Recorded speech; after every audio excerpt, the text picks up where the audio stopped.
us, but it's that things are getting settled at the top and bottom of the league. This is a game with a six review.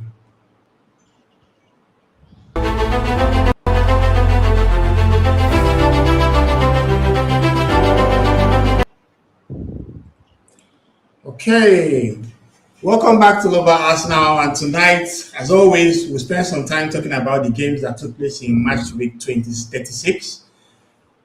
This journey started in August, and right now we're in May, and it seems like it's going to be over very soon. Coming back to the channel, we have Dom, Arsenal Domination. How you doing, bro? All good, mate. All good. I'm just putting it out on socials for you to try and get you a few more views, but I'm all good. Aged about 10 years this evening, but apart from that, I'm good. I'm making his debut on the channel. We have a Scouser, Nonso. Welcome, brother. How you doing, bro? I'm good, thank you, guys. Thank you for having me. Everton fan, yeah? No.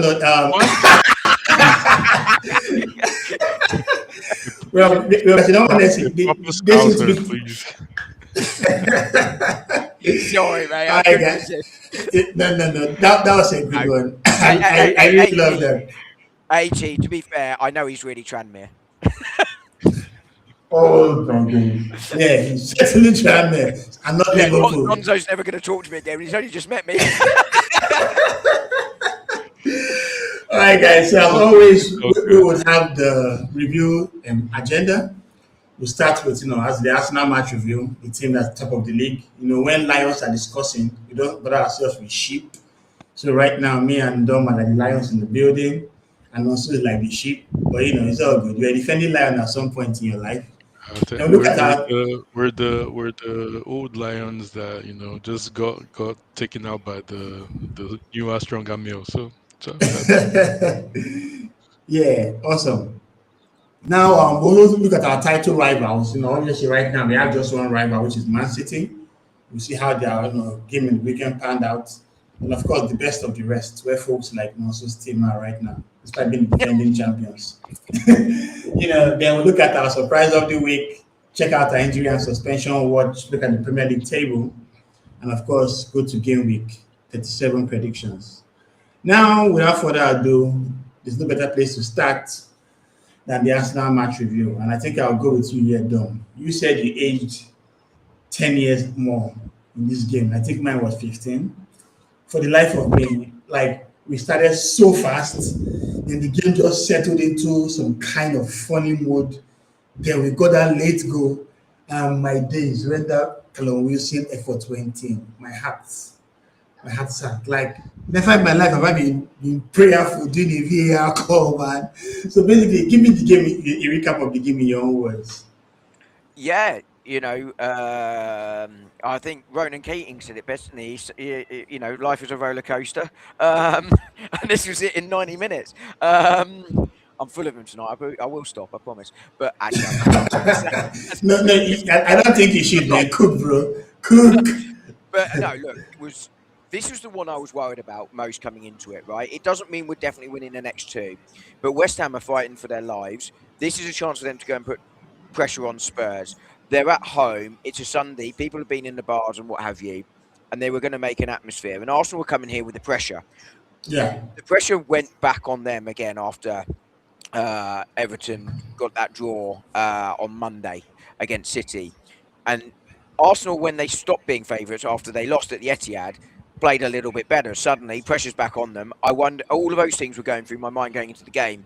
I think Arteta did make the right 11 choice. It's been, it's working well in the last couple of days. We've got a nice 8-day gap now until we play again. I think the only reason he was going to make changes today were fitness bases in doubts about could they play through. And I was looking at Calafiori, White, Miles Lewis-Skelly. They were the ones I was looking at, Saka potentially as well. But he went with that 11, and I think it was the right 11. And as you say, we started really well. We started bright. We created chances. Calafiori had a couple. Mavropanos was awesome with those blocks again. I mean, but is it meant to be like a double agent or something? Why was he blocking those balls as if he hated us, man? It didn't work out for him at Arsenal, but he was brought in. Look, But to be fair to him, he's brought in as a development prospect, and he's had a really good career afterwards. So you Yeah. know, I don't bear any ill will towards him, although I might have had we not won. But he played well. Trossard had a couple of chances. We were really sort of putting the pressure on, playing a little bit free, and West Ham couldn't get out. And it all really changed on the Ben White injury. Yeah. It was just a clash of knees, very similar to the one on Somerville v Odegaard, funny enough, earlier this season. But Yeah. Arteta got that change wrong. He's got a lot of his changes right in recent. Yeah. This Zubi thing, man.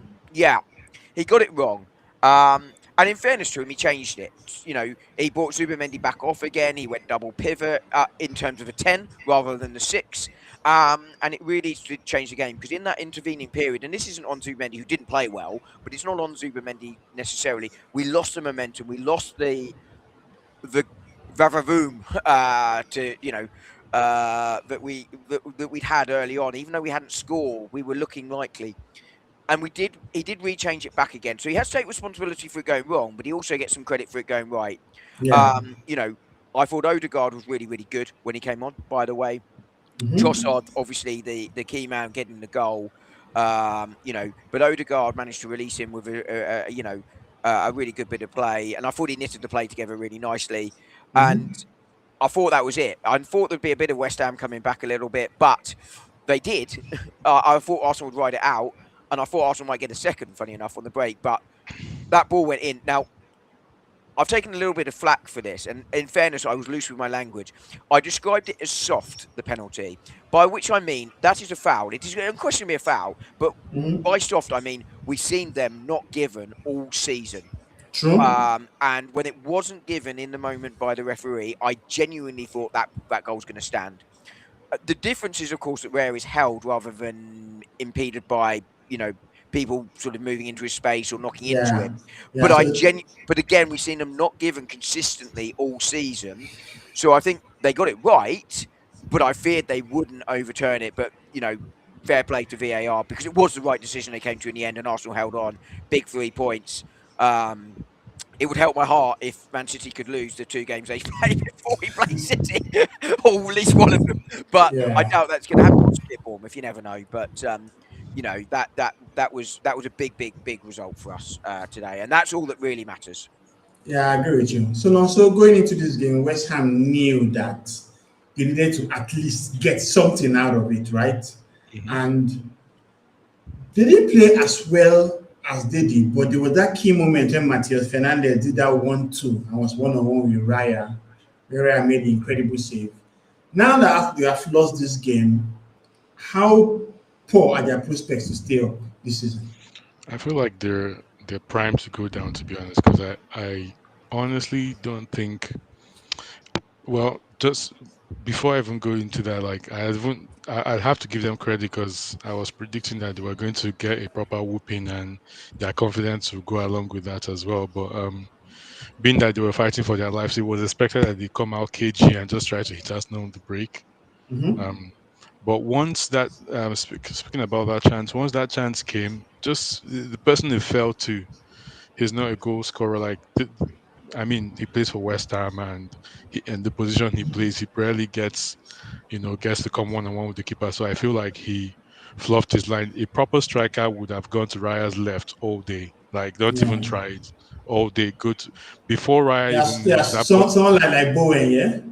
before Raya even moves, the ball is in the net. Like, he's just like hitting hard to his left. Before he goes down, it's in.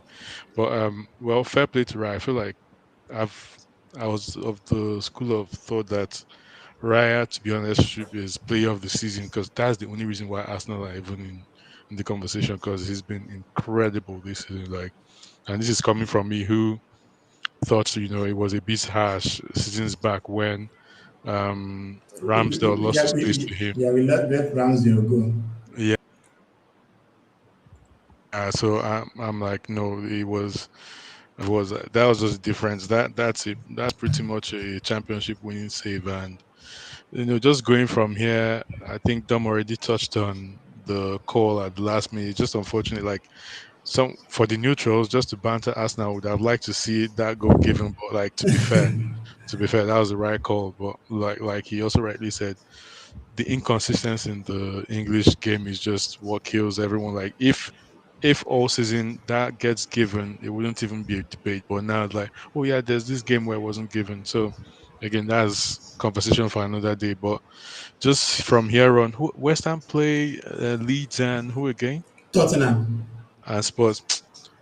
Honestly, I feel like if Spurs just even get a point tomorrow, they Oh, can no, no, no. easily beat Sorry. West Ham plays Newcastle and I was going to say Leeds, not Newcastle, Spurs. isn't it? Yeah. Yeah, Newcastle and Leeds, actually. New, Yeah, Newcastle are just Newcastle away, Leeds home.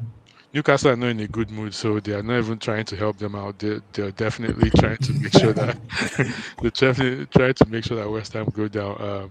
So I don't think they beat Newcastle. Spurs, if Spurs beat Leeds tomorrow, I don't see that happening. But if that does happen, then it will It's just game be over. formality. Yeah, it does game over. So to be honest, I'll probably, if I was a betting man, I'll put my money on West Ham to go down. So Yeah, I agree. Could I just Yeah. come in very quickly, AT? Because Sure, Nonso, sure. I forgot entirely for the second time tonight about Raya's save. That was huge. That was a huge moment, and he deserves credit for that. Mm-hmm. But I think Nonzo's also right on West Ham. I really hope Spurs get beat tomorrow as an Arsenal fan, obviously. But, Newcastle, they could look at it as go, well, we could lose to West Ham because we're the biggest club to ever get relegated. So, maybe Yeah. I say it in jest, but I think Nonzo's right. I think it's looking very, very difficult for West Ham from here on out. yeah, Yeah, I agree. Hey, Henry, you're looking like someone whose blood pressure has come back to normal. How you doing, bro? Not entirely. But Okay, man, what a game! yeah, before the VAR call, right? What was your honest? As in, how were you? Like, what was it? As in, when the goal went in from Callum Wilson, right, and the ref pointed to the center circle that was a draw. How exactly were you at that point? Or before the I VAR call had came? 1,000 thoughts in my head. Like, okay, where do we go next from here? I'm gonna be bantered by my friends. Like, you know, we have to go to Burnley and we have to put like 7 or something past them to stand a chance of winning this title. My head was just spinning around and it was like, oh my god, we can't bottle this. And then somehow I saw there was a protest, and then I saw the first replay and I was like, hold on, it might be cancelled. There's a big chance that this is going to be chalked off. And fair play. I was literally panicked, throughout the whole VAR check. But I Yeah. mean, the longer you saw it, it just felt like they were gonna make that call. And thankfully, for the first time, this VAR call went on Arsenal side, and I'm super relieved that this game has ended. So we're just looking forward to Burnley. Or firstly, we're looking forward to City Bournemouth. against Bournemouth. Anything less Yeah. than a win, we have a chance to clinch it against Burnley. And Yeah. Now that would be amazing. I agree. So Dom Trossard, your first goal since December. Like he has really had the kind of campaign that I would deem a bit inconsistent. Early in the season, he was kind of doing very well, scoring a couple of clutch goals that he won against Fulham. And he kind of lost his place to Martinelli, then there were the injury issues, then there were the genuine loss of form. With Arsenal potentially looking for a new left winger in the summer, is this a prime candidate to leave the club, or should he be kept? Well, it's interesting, isn't it? Because we all talk about the imbalance in Arsenal in recent years, that we've been very right side dominant, and it has been true. But this season, Trossard and Martinelli have 34 goal contributions between them, 17 each now. And that's taking out any that Eza has contributed. So it has been slightly more balanced, although it's slightly because Saka's had a down season for him. So both of them have contributed. Martinelli more in the Champions League, Trossard more in the league, being overly simplistic about it. But that's roughly how it breaks down. I Yeah. think it's an interesting one though for Arsenal this summer, because I think both him and Martinelli now have 1 year left on their contracts. Mm-hmm. I do think there is an area the team to upgrade would be that left wing. If I was playing Football Manager, you get rid of them both, right? But it's not Football Manager, it's real life, and you need to think about team chemistry. You need to think, do you want 2 brand new left wingers coming in there? Now, one option for getting rid of them both could be that you move Eza out to replace Trossard and then move into a number 10 and bring in a 10 and a left winger. That might Mm-hmm. work. But I think Arsenal will have to give careful consideration to it. I'm not against Trossard getting a 1-year extension to that 2 years and look to move him on next summer. Because Martinelli, for me, feels like you either give him a long-term contract or you move him on this summer. So I think for me, one has to go, and there's plus and minuses for both. Martinelli can play on both wings. Trossard, in theory, can play inside, but I really prefer him out on that left wing. So one has to go this season, but I think both can go with, with our blessing. Trossard, we've got the £27 million out of him, and we get a little bit Yeah, for back, sure. 10, 15 million maybe. Martinelli, yeah, maybe more, but Martinelli, you're probably, with 1 year left, you're looking at 35, 40. If you had 2 years, you're probably looking at the 50 mil mark. Having signed him for 6 million, depending on the market, that's based on what wingers were going for of their sort of Yeah. level last year. This window might be different if there's not the demand for it. So I think Arsenal will definitely be looking at that left wing, and one of the two at least will go for sure this year. And look, equally though, Trossard probably understands where his place is in the squad in that scenario as well, as will Martinelli. So I don't have any problem with one of them staying, but one at least needs to go. But we'll see what happens. I think it will depend on who's available and what's what in the summer. Awesome. So now, it seems the clean sheets are back for us now because there was a window when we were losing left, right, and center after the Carabao Cup final. When the last 6 games, we've had a clean sheet against Sporting and against Newcastle, Fulham, Atletico Madrid, and now West Ham. How instrumental have Gabriel and Saliba been to this squad, or has it been more of Raya making those saves? Oh no, like it's a combination of those three. Just like if I take it back to seasons past when Liverpool, the 2020 season, when at the time we just brought in Van Dijk, Alisson a couple of years before then, and you just knew that these were the buys that were going to win you the Premier League. So for Arsenal, this combination, I mean, it's been coming. It's been 3 years coming. They've been here and there every now and then, but you could see that they were coming up too as well. Last season was, to be fair, as at mid-season last season, I was already, tipping that Arsenal could be a problem this season, simply because by the time we won the league, we effectively won that league maybe in February, and our form dropped so badly. Now Liverpool last season, once we got that kind of long, like clear margin from the second position, we slot started losing points, drawing. But I could see Arsenal just keeping clean sheets, like doing really well defensively. And this season, they just took it to a whole new level. Like I remember the last time I saw a defense this good, other than the 2020 season Liverpool and the Chelsea season, where I think, who was it again? Was it Mourinho? I can't remember Yeah, if that was Mourinho's season Terry where, Cavaro. Yeah. yeah, where it was like considered like 15 goals or something ridiculous like that. Just so again, they've been extremely instrumental. Like Gabriel Saliba, but I'll say Gabriel. And like to me personally, if I was naming contenders for players of the season, Gabriel would be there, Raya would be there. Of course, Bruno won the PWA Writers Players Award, but if I was to put a top three, those would be my top three. Like they've just been like rock solid, and this is also to let you know that defenses does win you the league. A good defense is absolutely different because you guys haven't been firing as much as I thought you would. Man City have been Offensively. lackluster. Man City have been lackluster, but at the same time have scored more than Arsenal have. But the Yeah. difference has just been defense. Like you guys are like the Getafe of English football. Just if you score, you're not conceding. Like just Awesome. that, Awesome. that that's it. So I feel I have to give them credit. It's painful Uh, to say, but that's the yeah. truth. Yeah. You can actually see the tears from your screen there. All right, Henry. So let's go to our title rivals, and obviously, the first place would be the game against Man City. Before I didn't watch this game, we see that there were some big calls that were made in Man City's favor, like the Matheus Nunez one. But was this result ever in doubt for you? Um, I mean, it's a difficult one. I didn't really see a 3-0 result, at the end of the day because Brentford are currently in form, but I don't think City has lost at the Etihad since Spurs beat them, I think in August or something. So they've been really Yeah. dominant at home.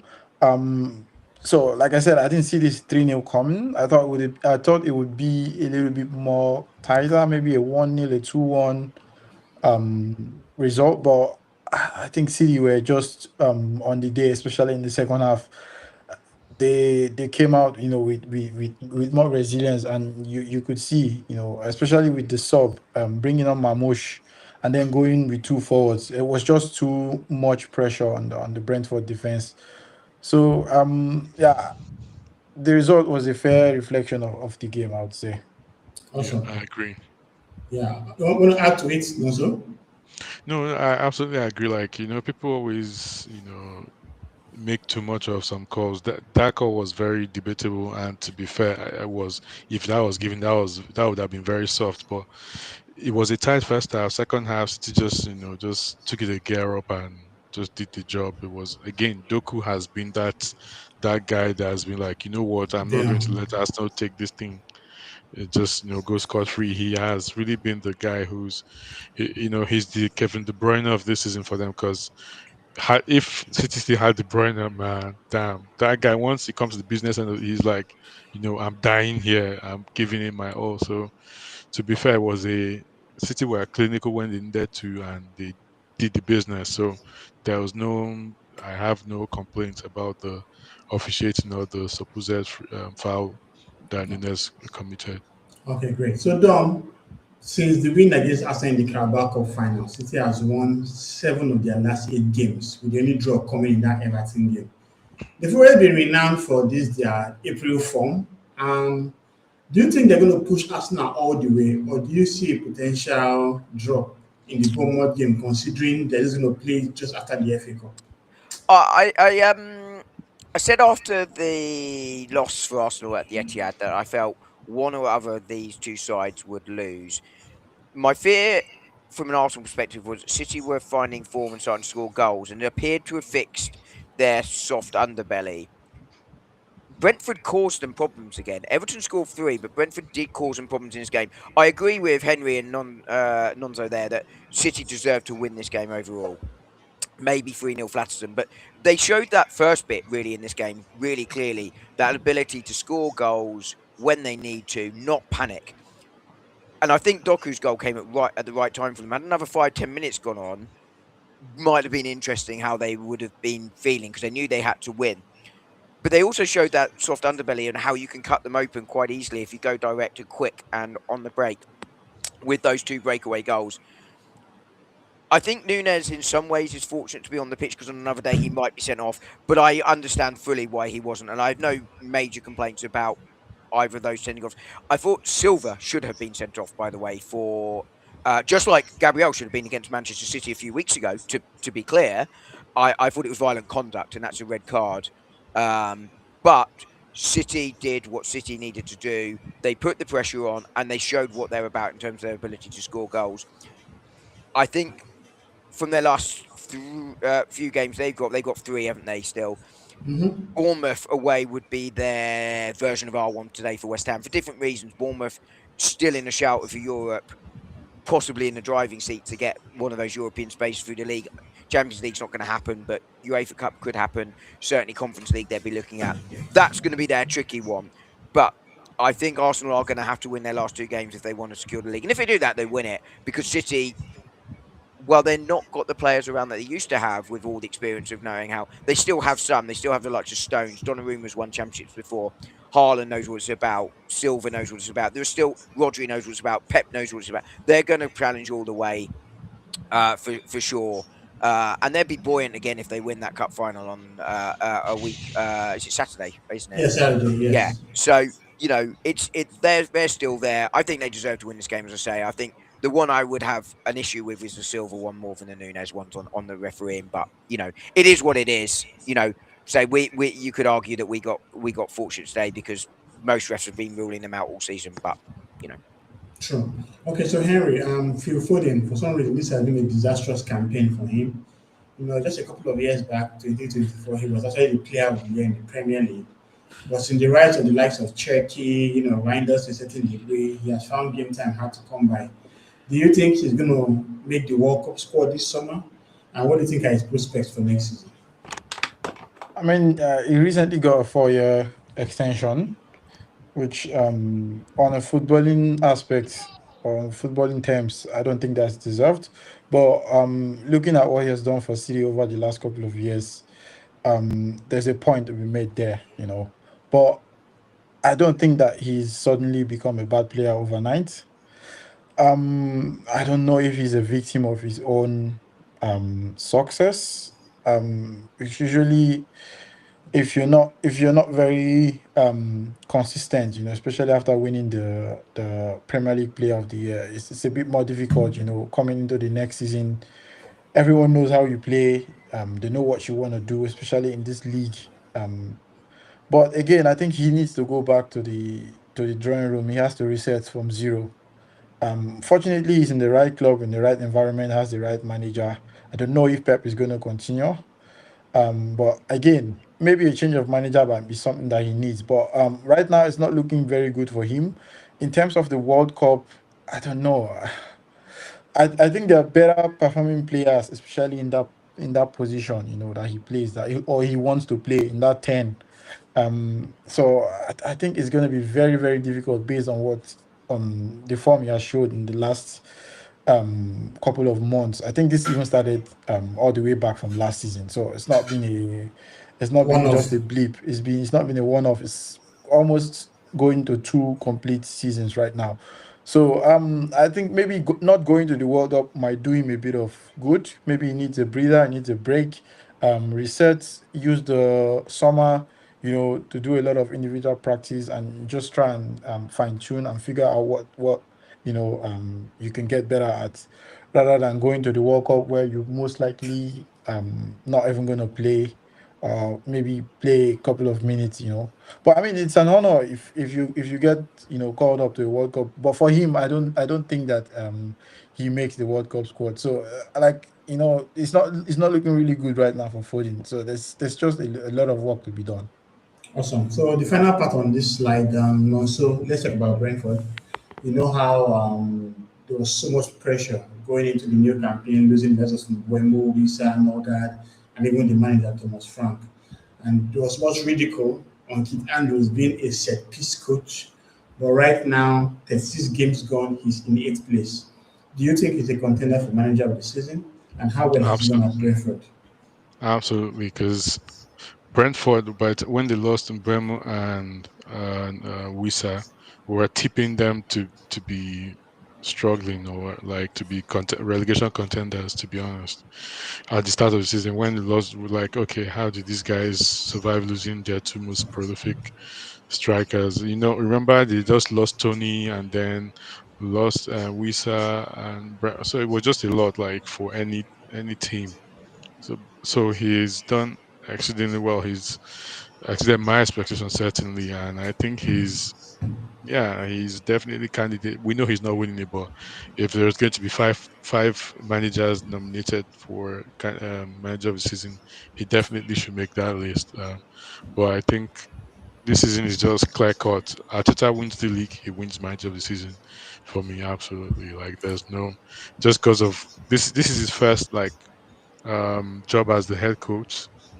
Yeah, so I think he absolutely deserves it. Kit Andrew, good shout out, but yeah, just he's fine being a contender, but we know he's not winning it. So Yeah, fair enough. So, Dom, typically when a club does this well in the league campaign and get players that took them that high up, a couple of wolves will come in and start snatching a couple of folks from them and they have to rebuild. Besides the likes of maybe Igor Thiago, who do you think can be snapped away from that team and how do you think they'll recover from it?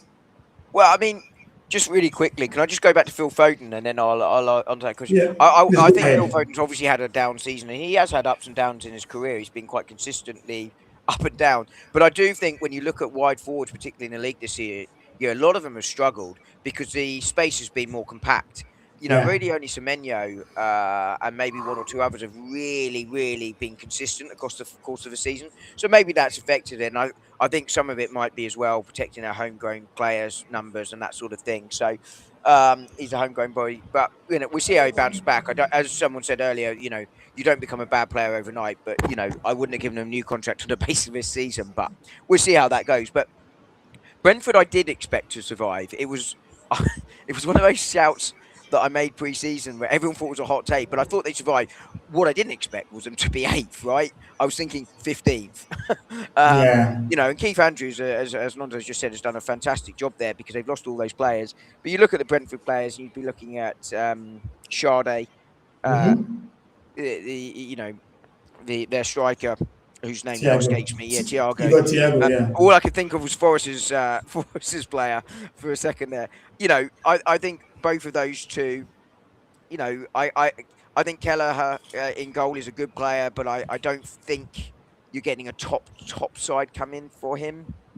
Yeah, maybe not. Coyote and his long throws. Yeah, Coyote's the other one. Yeah, and I think they're the three you're looking at. And it's just unfortunately life at that sort of club. That's what happened. We've seen it happen to Brighton consistently in recent years. We've seen it happen to Palace this summer, and Yeah, again in even January. Bournemouth had the same thing with Yeah, Zabani, Kekes, exactly.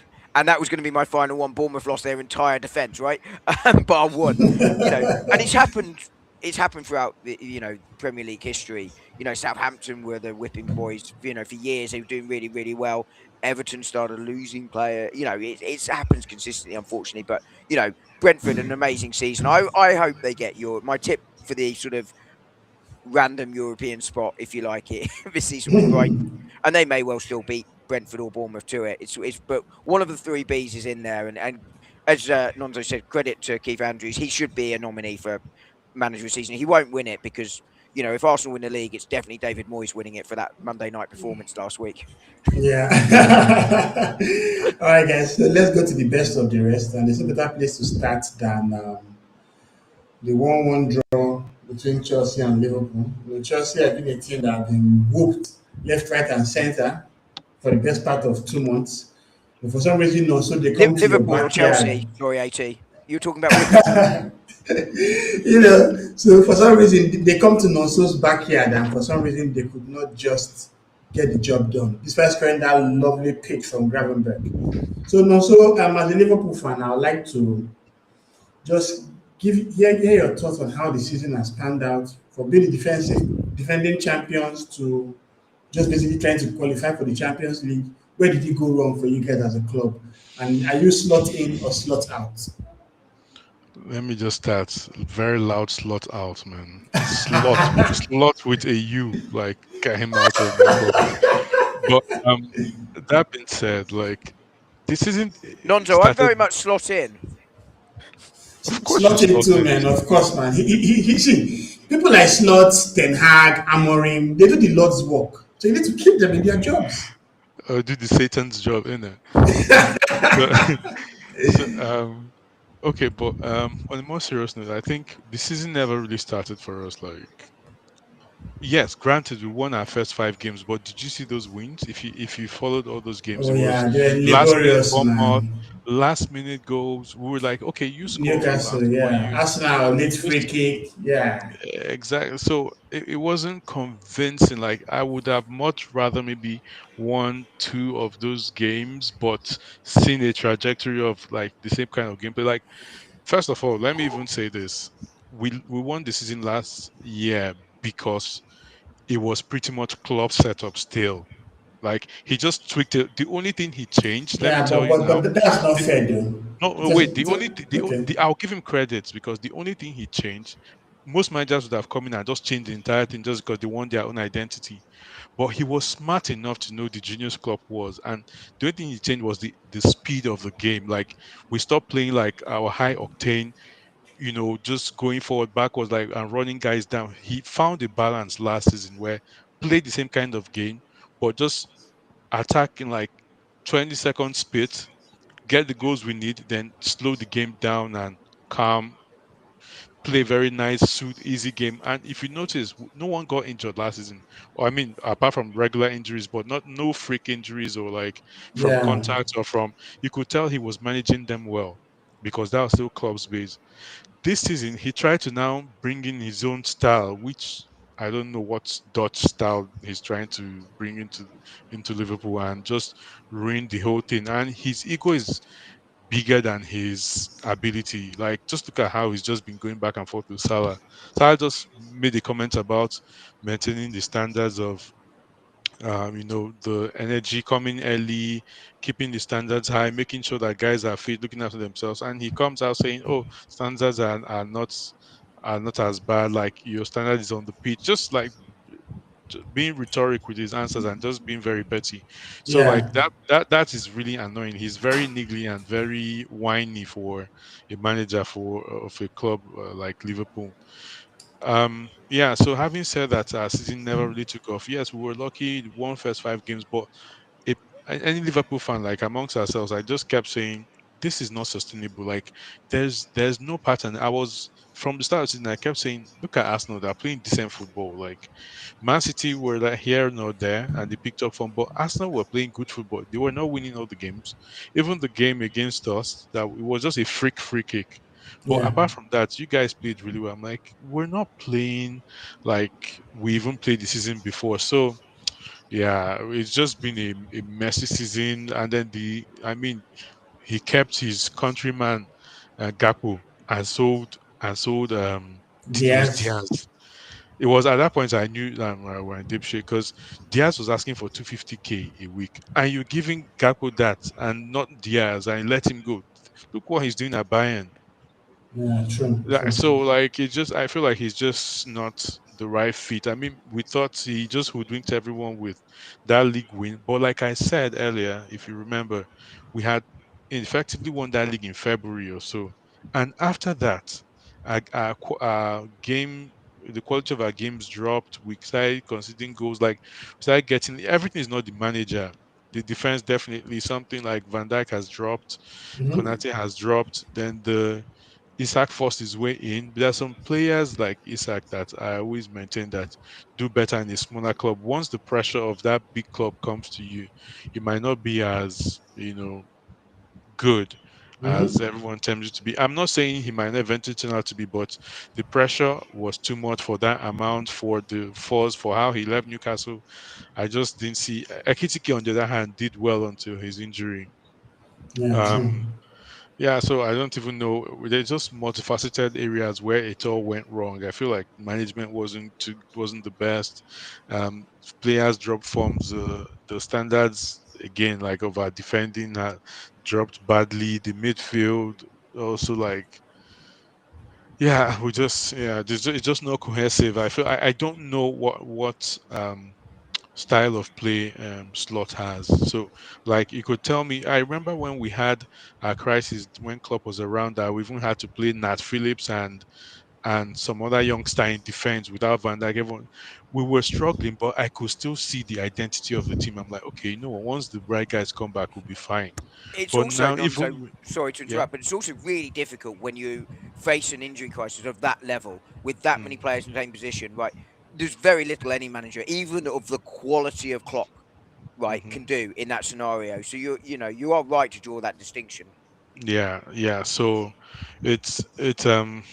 Again, I feel I'm not a fan of Klopp. Like I said, I feel like a lot of last season's success was again. I give him credit for just knowing how to manage what he inherited. But now that the inheritance is over, is well spent. Okay, I can't see he's not playing his hand. If it looks likely that the management are going to keep him another season.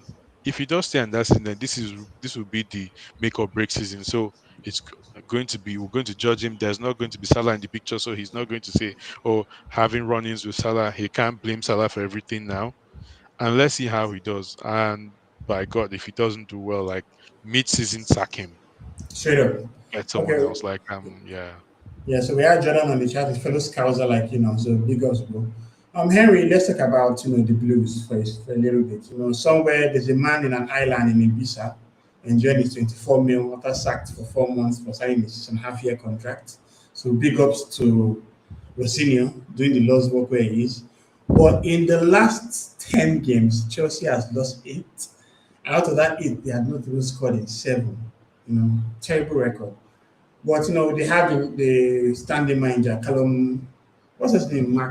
McPherson, Yeah, McPherson. Yeah. That's McFarland, sorry, McFarland. McFarlane. Yeah, that's the name that came to my mind. Callum McFarlane. And then this looks like a celebrity that has that name too. Yeah, so has he done enough to steady the ship? bearing in mind that right now they're in ninth place, there's probably no prospect of Europe for them. And what are his prospects in the FA Cup final against Man City? Um, I mean, if you look at it, it's looked better than what they had, when Rosuna was there, especially in the last couple of games where the players, they just down tools and they weren't really ready to play for the manager. But since he's coming, he's been able to, like you said, steady the ship. They've played a little bit better.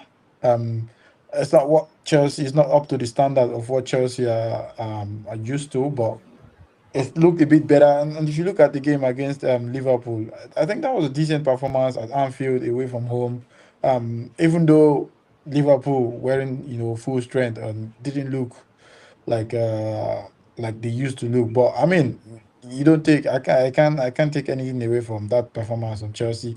Especially coming back from losing 3-0 to Nottingham Forest previously. So they really showed up on that day, and I think that would give them a springboard, going into that FA Cup final, which I don't know, for some reason Chelsea are this kind of club, where once it's a final, you're not ever able to predict, how they're going to perform on that day. So I don't know.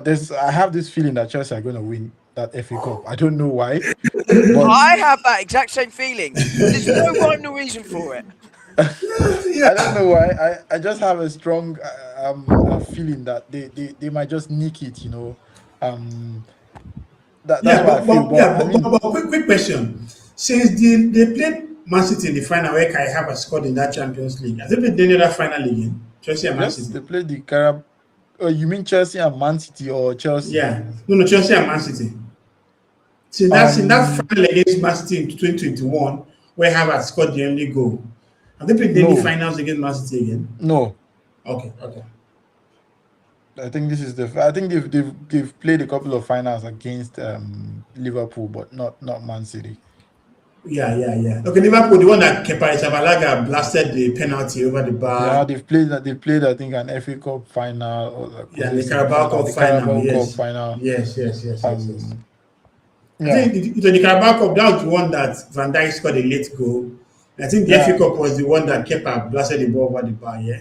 There was one Kepa refused to get subbed off. Yeah. That Crazy was guy. just hilarious.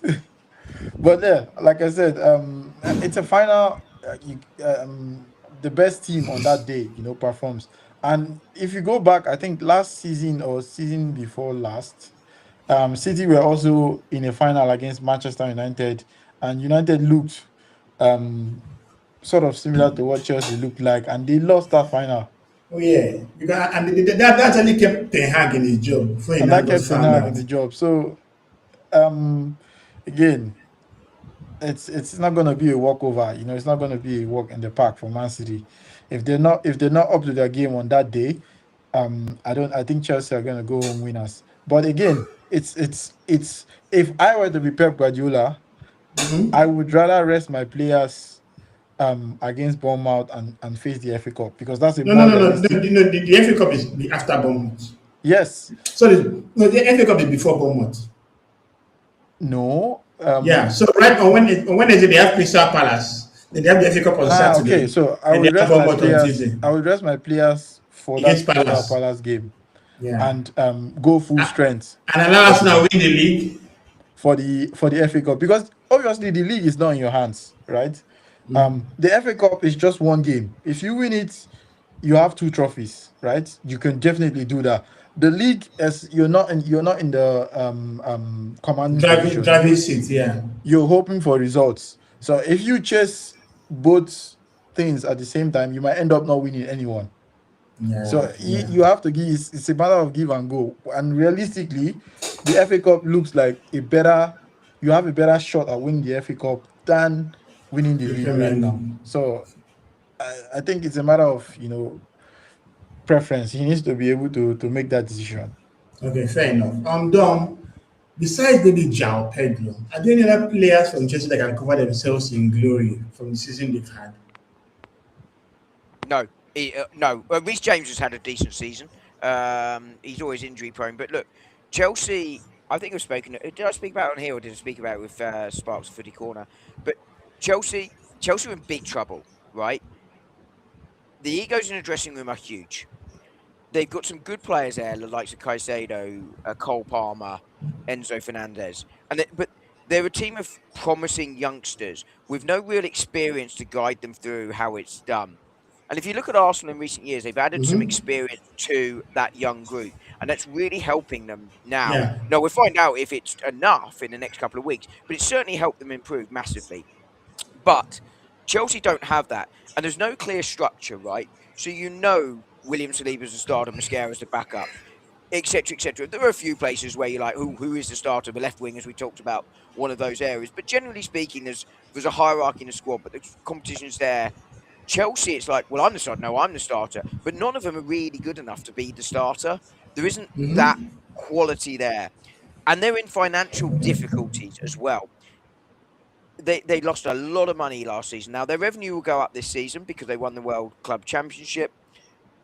But if they miss out on Champions League football, the problems they have are bigger than the playing squad. The problems they might have are financial and serious financial issues. So I think Yeah. if you're a Chelsea fan right now, I'd be seriously concerned about, do your owners really want to win?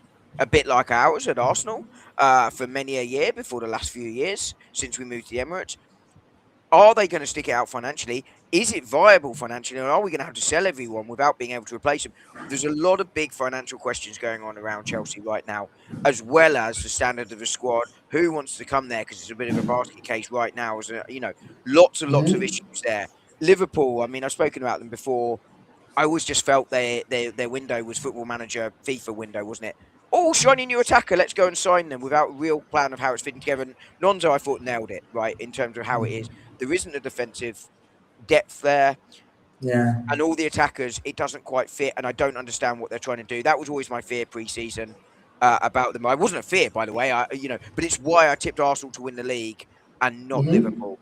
I didn't expect Liverpool Yeah. to be as bad as they've been, but all the things Nonzo pointed out were the things that I felt could have gone wrong for Liverpool pre-season, and have way more than I expected them to do so. But I felt this was on the day though was a fair result, but it leaves Chelsea in big trouble. I'm just flicking over the table. Look, they're ninth right now. They could miss out on Europe altogether. Now that could make them quite dangerous next season, depending on what happens in the summer. But I think a lot of their big players are going to want to go. Yeah, true. Okay, so before I leave this slide now, so as a Liverpool fan, you know that Robertson is leaving, that Salah is leaving. Where would you want to improve on the squad if you're a slot, and who would you buy to plug these positions?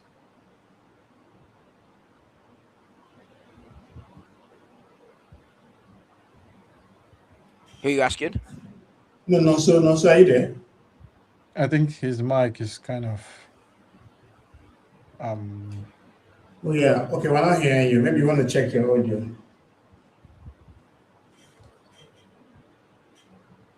Oh, okay, we're still having difficulty even now. So. Okay, maybe you want to quit and come back to the stream. Maybe that would work. But we'll come back to the question later. All right, Dom. So let's talk about Brighton Wolves. Obviously, we know that Wolves is done pretty much, and they're preparing for life in the Championship. But Brighton is a side that can potentially make it to even the Champions League. How well has their renaissance been in the tail end of the campaign for you? Bear in mind, they don't still have any household names, but they've been churning out the right results. And how good of a job has Hustler done there? Oh, they 100% have household names. Danny Welbeck, Arsenal legend, right? No, look, you're right. Look, they had some good players, the likes of Matoma. Belieber, although he's had a down season. Verbruggen's not a bad keeper. But you're right. They're a side that are a team rather than, they don't have those individual brilliant players that can sort of win them moments consistently and you'd be like, wow, they're Champions League level players. But Mm-hmm. they do have a team identity. They do understand how they want to play, and they do seem to work really well together and fit the tactical plan that their manager has for them. And I tipped them for Europe at the start of the season. I had them as a sort of a European place, and it looks like they might well get it. You know, they're well organised. They can keep the ball nicely. They can create chances. What they do struggle, though, is to necessarily finish those chances because while they create chances in terms of a great number of them, they don't create a high quality level of chances. And I think Yeah. that's partly, again, a reflection of the league this season. I spoke about it a lot with Arsenal, that we've got the highest line and we face the deepest line in the league. But Brighton also are right up there. They have the second highest line in the league defensively. They look to put pressure and force teams backwards. So you can see what they're trying to do, but I think they were kind of expecting teams to play a little bit higher up the pitch against them as well, and they haven't. And that might be what's sort of where they don't have those star players to unlock that. That's kind of costing them a little bit. But I don't think this one was in doubt. I mean, I didn't see the game. I didn't see any of the games yesterday, bar the highlights package on Match of the Day because I was out volunteering all day, all girls tournament, which was lovely. But Awesome. this was a fairly easy win for Brighton, and I really hope they make Europe because I think it would be great for the club and great for fans, and it's not a million miles away for me. Equally, I think if they make Europe, that could be a big problem for them, as we've seen with Forest this season. But, Awesome. it'd be lovely for them if they make it. I'm just going to go off camera very quickly because for some reason my laptop's not charging and I will lose you in about 20 minutes if I don't fix it. All right. Cheers, bro. Good to have you. We're No, expecting I you still back. say I'll be. We're expecting you back, bro. Also, is your audio good now? No. Oh no, we're still struggling to hear you. Do you want to speak without your earpiece, without your headset, maybe from your laptop directly? Whether that will help. No, it has to fix the Audio. settings. Yeah. Yeah. So sorry, bro. You see, we're still struggling to hear you. So sorry about that. Okay. Like you could go back, come on, and then switch from your audio. Okay. Or do you want to use your Headset. phone instead of your laptop? Can you the same link? That might actually just help. Since your laptop is struggling with the audio right now. Sorry about that, bro. So Henry, obviously, Thomas really spoke a lot about Brighton, sorry. But what's your take on Wolves? Do you think they are good enough to come back immediately? Like the whole yo-yo effect that Burnley usually does when they go down? That would depend on the owners and the manager. What in terms of their recruitment and what players are going to leave the club. I don't know. I feel like it has been coming for Wolves. In the last couple of years, they've just decimated the squad gradually, and it has gotten to this point. So realistically, it doesn't look like they want to invest in the squad. So if I'm to answer your question, going just based off on what I've seen in the last couple of years, I do not think that Wolves are going to come back immediately because I think they're still going to let go of a couple of players, and that just makes them a little bit more weaker than they are right now. And I don't think they're going to get in quality players in. So I think Wolves are probably going to spend at least a season or two again in the Championship. Awesome. Okay, now, so are you good now? Can you hear me now? Yay! All right, I bro. don't know what So, happened. I feel like my son probably touched something on my laptop while I was away. sorry about that, bro. So just before we came to the slide of Brighton Wolves, I'll ask you a question about Liverpool. That with Salah and Robertson going, who would you replace them with? And which other part of your squad needs to be plugged? Honestly, I feel like that's a question I haven't thought about deeply, but we definitely need. I want, like I was saying, I want to see how Leone, that's the youngster that got injured, Yeah. the defender. I want to see how he does in preseason. I also want to Yeah, see. but I thought he did his ACL. Will he make precision? Oh yeah, he should. He's already like Light he's training. almost done with rehab and Okay, cool. should be ready for preseason. And then so we definitely We lost him again. can Crazy. you Oh yeah, you're back hear now. me? At some point, yeah, we can hear you. At some point, you went blank. Oh yeah, someone tried to call me. Oh, Um, sorry, bro. no, it's okay. So I think we need to pretty much rebuild. This is painful to take because of the amount of money we spent this season, but we didn't get it right. So people need to go. And then next season, again, I don't think it's a season for us to be too ambitious to say we want to win the league. We need to rebuild and rebuild well. Like, but if to replace Salah, I know this is just a wish list, the dream. I like to Olise, see Olise. yeah, I'd love yeah. to see Olise because Don't like we looking at all? the stats, I mean, definitely, I'm sure his chances are that he's probably not going to leave Bayern, but I don't even know. Like, I think that's the job for the scout, but we need a lot of changes. We need to. I don't want to see Gakpo there. For one, I'm tired of Gakpo. I feel like Konate too. He's done his own bit. He needs to go as well. That's why I was surprised we didn't even insist to get Gehi when we had the chance. I'm like, why? So again, I don't know how long Ekitike is out for. He probably won't even make that next season. So we definitely need a new striker. Yeah, It's out for Isaac, 12 months. 12 months. yeah. Okay. So yeah, definitely we need to get Yeah, like okay, at least question to the panel, that's both to Dom, you, and Henry.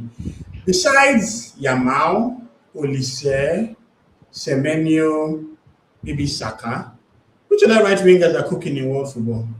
Do it. Oh yeah, do it. Yeah. That guy's really good. Who else? Rafinha, is he had a good I haven't seen much of him this season, but he's No, certainly no, he had a bad injury he's got a bad for injury, hasn't he? Yeah. yeah, but he had a bit more of left wing actually, with Yamal on the right. But I mean, yeah. I mean, I'm struggling to think of many right now that are beyond those. Me too. Yeah, I'm I think the saying same goes on the left wing, by the way. true. I agree.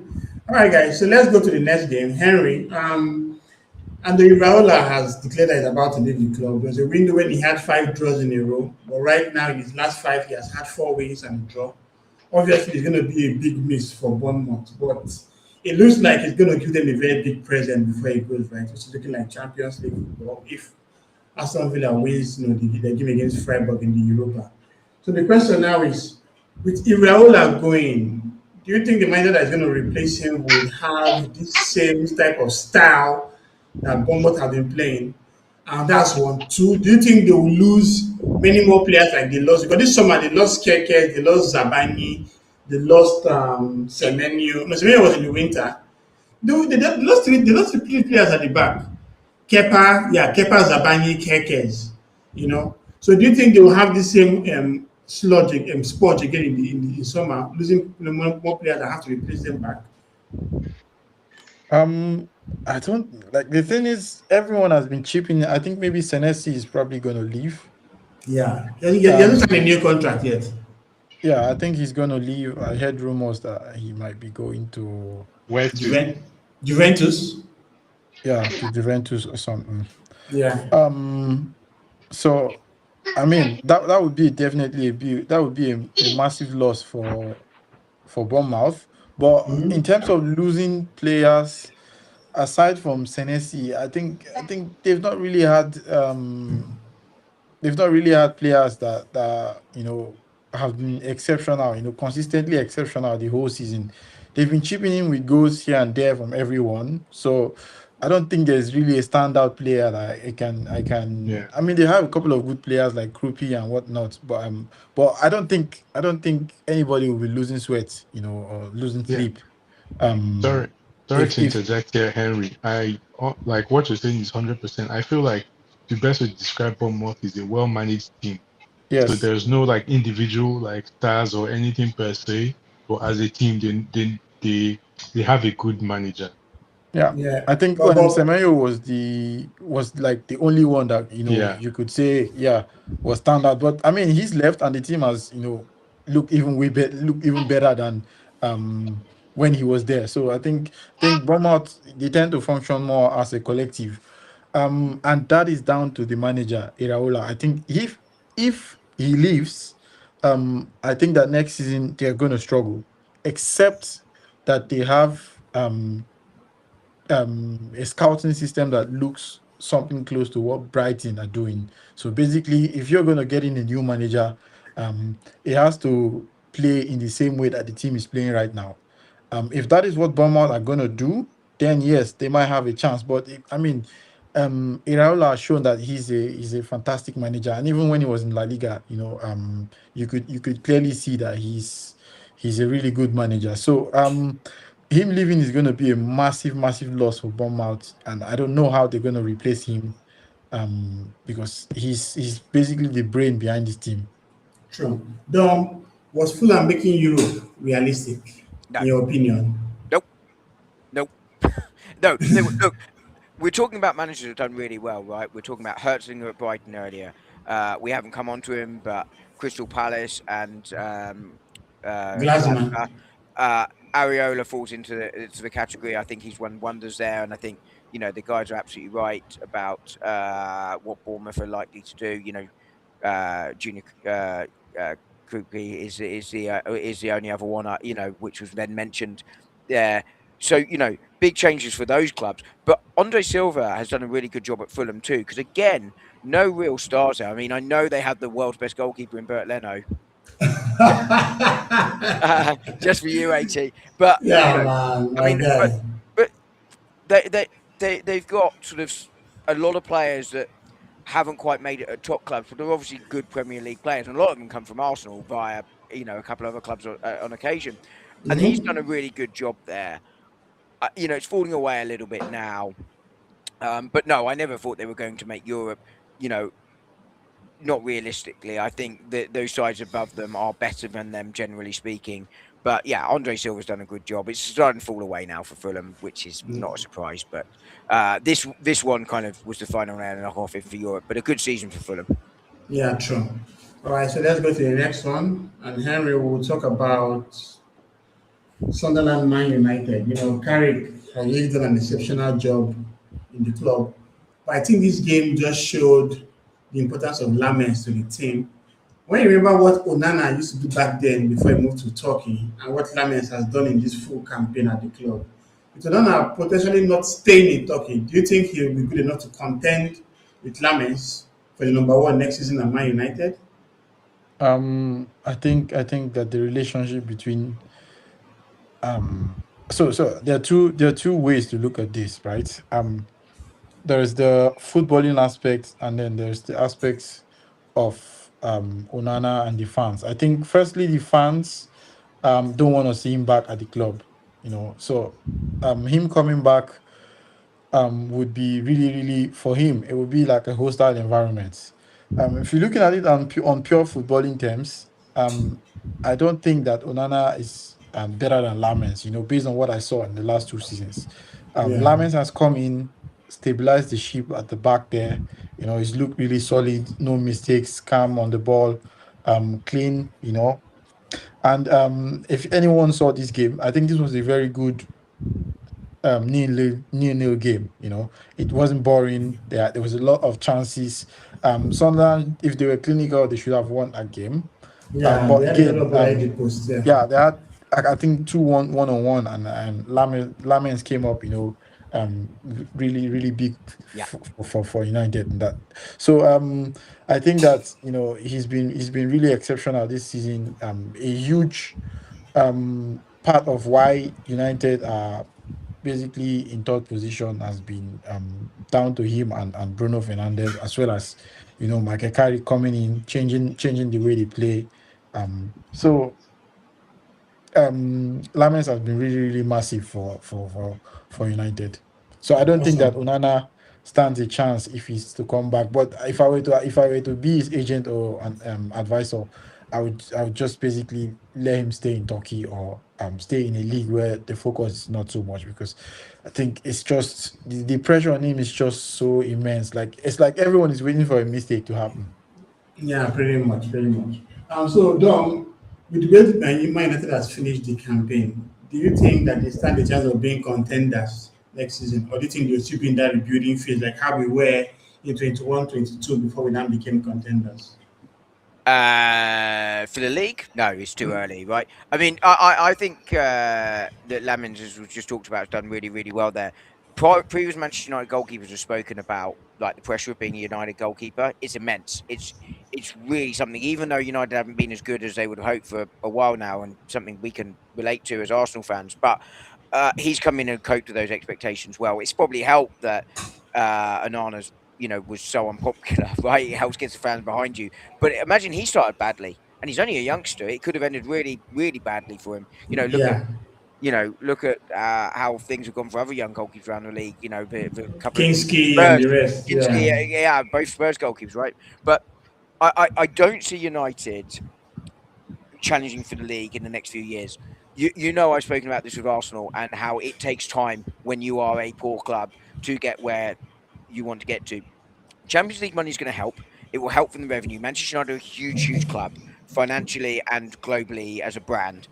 I know Yeah. this sounds daft, but that will help them on the pitch. And Champions League football will help attract players at a better price for you as well, which all helps. It's why Arteta went after the league more than the cups, because that was where players wanted to be playing, was in the Champions League. It brought in the money to help with the rebuild. And I think United need to do something similar. Their run towards the end of the season under Carrick has really helped with that.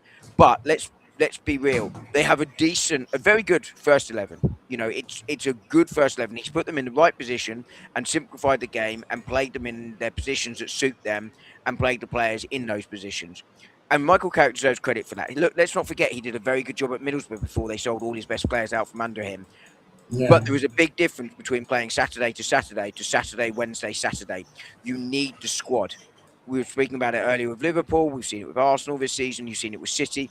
The squad isn't there for Manchester United, and they're going to need 2 or 3 years to do that, because some of these first-team players are going to need replacing in that time, particularly some of the defenders like Maguire, etc., etc. But I think Michael Carrick deserves a lot of credit, and I don't think anyone can begrudge him getting the job this summer. But I think United should run an open and fair competition for the job, because if you can get in, I don't know, Flick or Nagelsmann. MBK or Nagelsmann or that sort of manager. I'm not saying they will. They may well say, nope, not for me. Too much to do there. I want to win now. But they should be asking that question. But Michael Carrick deserves a lot of credit, and so do Manchester United, because they turned the season around. But as I say, big difference between once a week to 3 times in 8 days. Big Yeah, difference. I agree, because I'm going to ask that question to Henry. They managed to just play 34 games all season. No, 40 games all 40 season. games. Yeah, It's just the 40 lowest they've games. played since 1930 something. Yeah, so playing just once a week was really helpful. But now that business in the Champions League is going to come back, do you think they have the depth to manage that? Or do you think they need to really, really invest heavily this summer? What the squad they have currently, definitely not. But they know that because they're really light in numbers, but playing once in a week gives you the luxury, to have a smaller squad.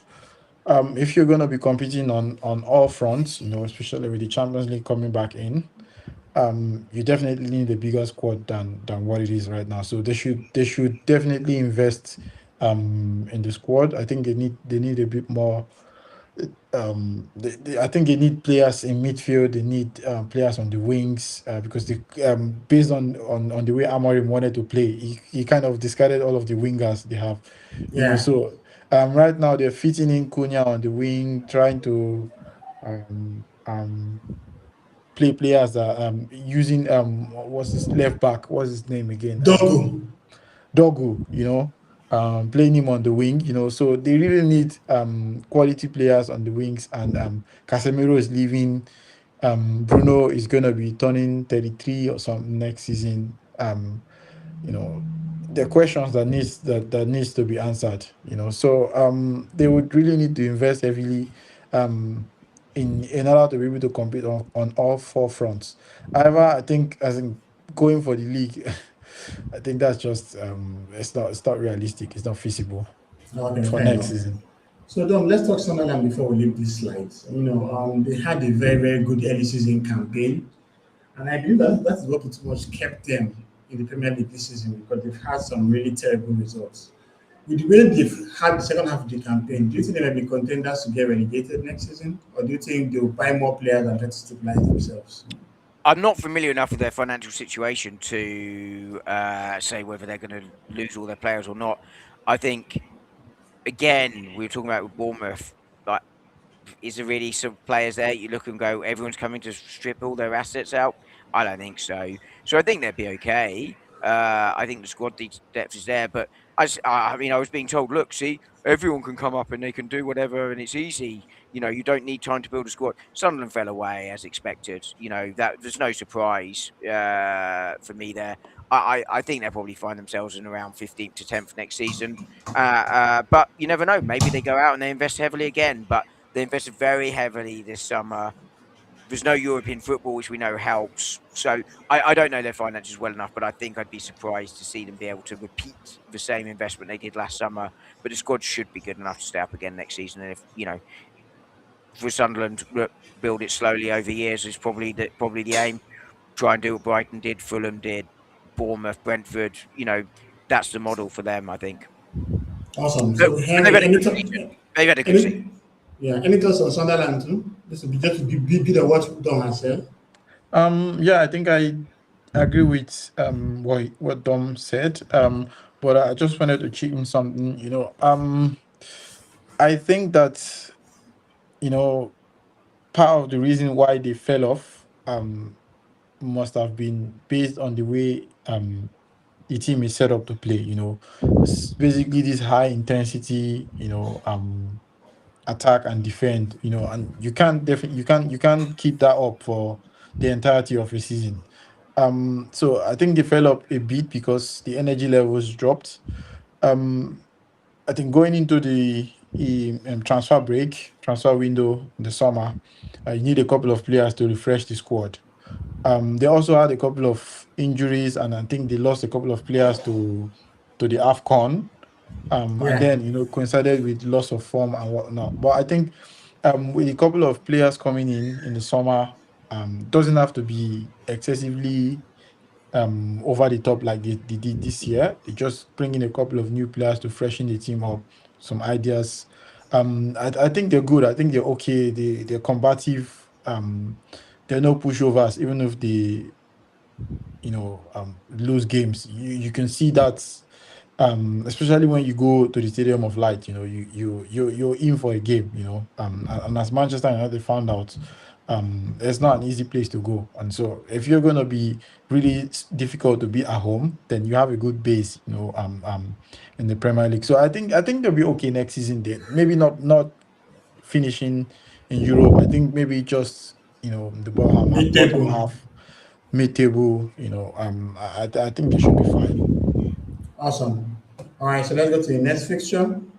And this was Burnley Aston Villa. Dom, what the hell is going on with Naimiri? I think he's putting his eggs in the Europa League basket because the last set of games have really been terrible.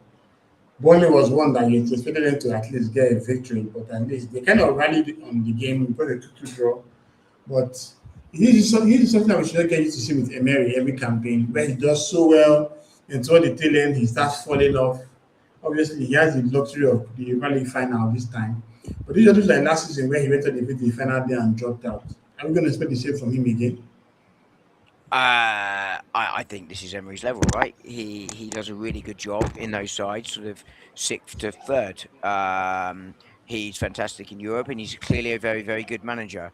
But again, Villa, some of their drop off is also because they had serious injuries in that central midfield area. Where again, we were talking about the depth with Manchester United. It's not there. It's not there with Villa either. And look, it's part of it's why I talk about process again with Arsenal. It takes time to build the depth, and he hasn't got it there. So again, I think he's done a really good job. He's hot and cold as a manager, isn't he? He goes through these big periods of big form where they win 8, 9, 10 in a row, and they clock up the points, a bit like Sunderland did as well. Like, just come from talking about Sunderland earlier in the season where they got enough points and it got them to momentum. So again, really good season for Emery. They're going to limp their way over into Champions League football. I think that's going to be good for them as a club. And look, you'd make them favourites for Europa League final, but I make all the English sides in Europa League and Conference League final because they have simply more money to invest in a squad than other sides. Only if one of the giants randomly falls into one of those lesser competitions do you think, well, maybe it's not going to be one of the English sides. But that is what it takes because that's where the money is in football and money talks. Yeah. But yeah, look, Emery didn't work at Arsenal. wrong manager at the wrong time, but still obviously a very capable manager, and he's proving it again at Villa. I just don't think he's quite that elite manager to win you titles consistently, but will win you those second tier competitions and get you and improve. He will leave you in a better place than he found you 9 times out of 10. Yeah, but I was reading somewhere that for some reason he tends to win the Europa League with teams that have Villa in their names, Sevilla, Villarreal, and now he has Aston Villa. So who knows? He might just continue in that trend. Well, Henry, I'd like to also get your thoughts on Mary and Aston Villa. Like, why have they been enjoyed this bubble where they just tend to flirt to third place for quite a while or fourth place, then toward the end of the campaign they see themselves in the fifth. Right now, it's evident that Bournemouth might not reach them, but at the same time, Bournemouth is just 4 points behind them. So are they going to bottle their way out of the top five entirely, or will they just put all their hopes in this Europa League final to make it to the Champions League? I don't think, like Dom said, I don't think it's something new to see Unai Emery's team, collapse in the last third of the season. I think it has happened. It happened last year. It happened year before last. It always happens. Even while he was at Arsenal, we had this period where we were dead certain to make the Champions League. I think the first year he came in, Yeah. and he even had a second shot at the Europa League final. For some reason, he lost as well. yeah, and it went downhill. If you look at it when he was at Paris Saint-Germain, the Barcelona came back from 4-0 to it was Unai Emery. He's that man. He's that man. He's just lucky that he has this Europa League pedigree. Otherwise, he would have been the nearly man. So it's not news that they are currently struggling right now. But I mean, you can understand this season because being in the European, trying to get into a European final takes a lot, especially for a team that is also light in numbers. So I mean, yeah, I think they can hold on, to finish fifth in the Premier League. I think it's going to be difficult, especially with Bournemouth. But it all depends on if Bournemouth get a result against City. Yeah. Not just a draw, but like a good result, like winning that game. If they win against City, I think they might just knock off Aston Villa from because the last game of the season, Villa go to City, which I think they might lose because the Europa League might be a couple of days after that. Yeah. Yeah, and Bournemouth plays Nottingham Forest. But funny enough, the Europa League match is actually before the City game. It's Wednesday before the City game. Yeah, but Villa's last 3 games though are Liverpool, Freiburg, then City. So it is possible. It is possible. If you win, Bournemouth also have City. If you win that Europa, you probably don't turn up for the league game because you're already in the Champions League at that point, right? Yeah. You don't. Yeah. You send the academy. Basically, you don't turn up for that game. True. And if they don't win that game, then yeah, it's gonna be a problem against City in the last day. True. All right, guys. So let's go to the next fixture, and this one was the Crystal Palace Everton game. Crystal Palace Glasner has made it clear that he doesn't have any plans of playing a strong team, and for some reason he has been criticized about it. Do you think it was okay to have that honest approach? Because I'm not sure he did say that, did he? I think he said that who knows what I'll play. He basically said, look, people would criticize me for doing it because it's the last game of the season. But if people did it in game week 24, no one's complaining or talking about it, I think is what he said. But he also pointed out that when he was at Frankfurt, he actually did play his strongest side in the game before the Europa League final and then went on to win the Europa League final. So I'm not sure he did say he was definitely going to rest players and rotate against us later on in the season. But, look, either way, Conference League has got to be his focus for very understandable reasons. If and when they play it in a couple of weeks' time. Awesome. So, Henry, you're about to leave. Just to get your final thoughts on game week 36. We'll do this at the end, but since you still have more to cover, let's just hear that from you. I think West Ham against Arsenal, kind of summed up the week.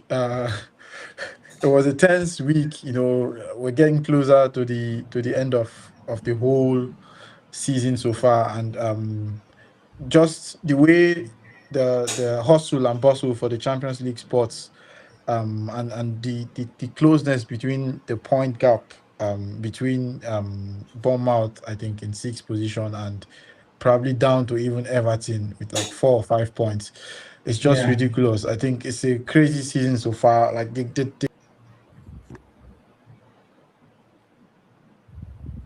Yeah, sorry, we just lost him. Henry, sorry, no, so I'm your here. Can you guys. hear me?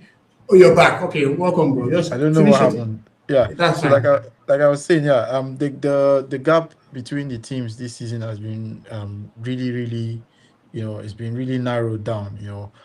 So, and you can see that it's reflecting in the way the Premier League table looks so far. So this week has been really, really interesting. We've been able to figure out, the relegation candidates, and it's looking more likely that Arsenal are going to win the league. So definitely, week match day 36 has been, for me at least, an interesting one.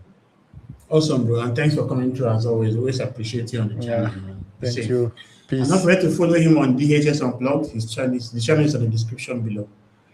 So no, so your rivals Everton moved into a new stadium this season, and obviously there's some expectation that come with that move because it kind of a show of ambition and stuff like that. But they are currently in 10th place. Do you think that's where their level is, or do you think they should be doing better than they are right now?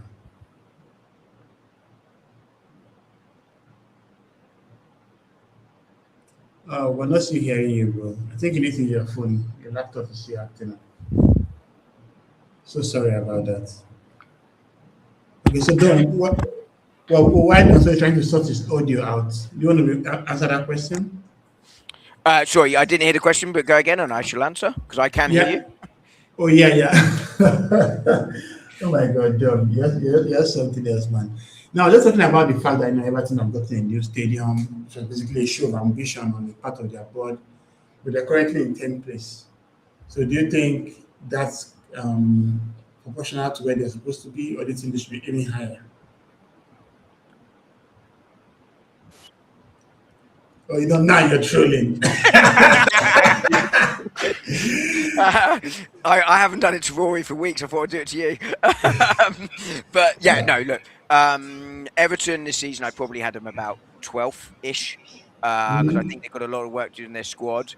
And we saw again with Arsenal, we've seen it with other teams when you get a new stadium, how it can affect your ability on the pitch to renew your squad. That said, there's more money in the game than ever, and that can help. But Everton, the future's bright for them. I think they will feel they can get much closer to Liverpool as they used to be historically. Once they paid off the stadium, the revenue they get from it will be much more significant, and they feel that they can move forward as a club and start. They feel they have a chance next season for a Conference League spot, a Europa League spot. Not saying they're going to get it, but you know you could see how they could sell that story to players to take them to the next level. David Moyes again doing a good job, and that just feels like a club moving in the right direction and right now. Yeah, I agree. I agree. So now let's look at the last fixture before we go to the surprise of the week, and that's Surprise of the week is there's only me left. Yeah, no, I think Nonso is trying to go back to his phone. I think his laptop is cooked right now, man. So we're gonna stick with that. So Nottingham Forest. Cook more than Spurs will be tomorrow, hopefully. Yeah, I agree, man. Nottingham Forest Newcastle. This was one game where both teams are kind of safe. They didn't really have much to play for. Especially with Nottingham, they won 1-0 against Aston Villa in the Europa and thought, they were going to make the final, only to get smashed 4-0.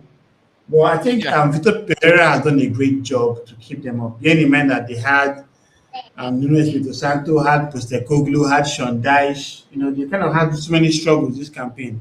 What do you think under Vitor Pereira, they are like really civilized now? I Can think you they hear me have. now? Look, I think their owner. Yeah, we Yes, can hear you, bro. so, yeah. I'll go quickly on this while Nonzo's here, but look, Forest season has been nothing short of a disgrace, and their owner has to take a lot of responsibility for this. Yeah, I mean, the screeching in the background sums up how bad it's been for Forest fans this season, right? you know, um, he's chopped and changed. He sacked Nuno, went to Ange, complete stylistic change with no preseason at all. At least Arne Crazy. Slot, when he wanted to make the change at Liverpool, I know it's the same manager, and Nonzo was talking very eloquently about it earlier. At least it had the summer to try and manage that transition to some extent. Forest had none of that. They collapsed away, and they were always going to have a difficult season because they don't have the depth in squad to compete in Europe and the league. But they stabilised the season now. They've got a point here because Newcastle just can't defend a lead to save their lives under Eddie Howe. It's been a difficult season for Newcastle. One I predicted because of their summer was a mess. Yeah. They hung Eddie Howe out to dry in the summer and left him trying to do everything with no money, no support, no nothing. The Isak saga was a disaster for them. I think both sides will just want this season to end now, Yeah. and move on to the summer. And it kind of had that feeling about the game today.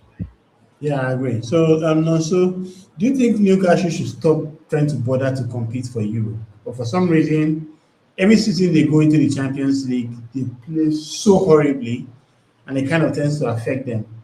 What's your thought Well, on that? you can ask them to not. I mean, that's the goal of the league, pretty much, to get as high as possible and get into Europe. Like, you have to just think of it like a business. The revenue that comes with that too also helps, and it only takes, like Dom was saying, just the right manager to just know how to manage.